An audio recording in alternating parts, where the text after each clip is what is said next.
ভাবুন তো, হঠাৎ আপনার স্বামী এসে বলল এখন থেকে রান্না বান্না, বাসন মাজা, বাচ্চা সামলানো, এমনকি কাপড় ধোয়ার কাজও তিনিই করে দেবেন।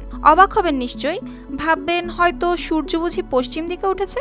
কিন্তু না, আফ্রিকার কিছু গ্রামে সত্যি স্বামীদের জন্য এমন ট্রেনিং দেওয়া হচ্ছে স্কুলস ফর হাজব্যান্ড নামের এক অদ্ভুত পাঠশালায়, যেখানে সন্ধ্যা নামলেই পুরুষরা জড়ো হয় অঙ্ক কিংবা ইতিহাস শিখতে নয়, বরং এখানে শেখানো হয় কিভাবে একজন পুরুষ হতে পারে ভালো স্বামী, দায়িত্বশীল সঙ্গী।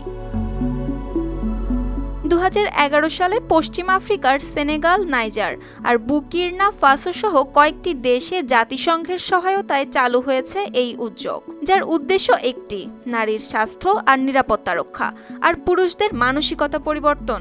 এখন সেনেগালে চলছে 20টিরও বেশি স্কুল, যেখানে প্রতি ব্যাচে অংশ নেয় 12 থেকে 15 জন করে পুরুষ। এভাবে ডাকার শহরের এক মসজিদে ইমাম ইব্রাহিমা দিয়ানে শিখান গৃহস্থালির কাজ কেবল নারীর দায়িত্ব নয়, রান্না, সন্তান লালন পালন কিংবা স্ত্রীর অসুখে পাশে দাঁড়ানো, সবকিছুতেই স্বামীর ভূমিকা সমান। কেউ শিখছেন কিভাবে স্ত্রীর সঙ্গে হাসপাতালে গিয়ে নিরাপদ প্রসব নিশ্চিত করতে হয়, কেউ বা বুঝেছেন মেয়েদের শিক্ষার গুরুত্ব।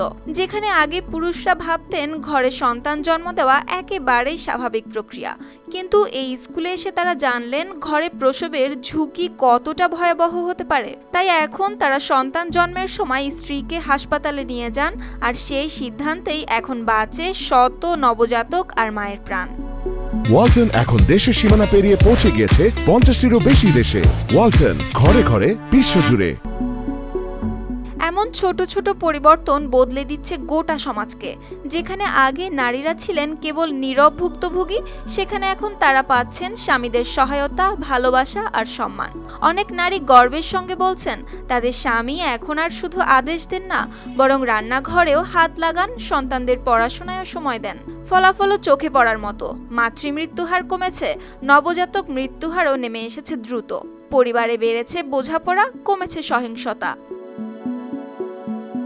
আফ্রিকার এই হাজব্যান্ড স্কুল প্রমাণ করেছে ভালো সমাজ গড়তে কেবল নারীর শিক্ষায় যথেষ্ট নয়, পুরুষদের শেখাও সমান জরুরি। একজন পুরুষ যদি ভালো স্বামী হয়ে ওঠেন, তাহলে একসঙ্গে বদলাতে পারে পরিবার, সমাজ আর ভবিষ্যৎ প্রজন্ম। সুপ্তি রায়, RTV।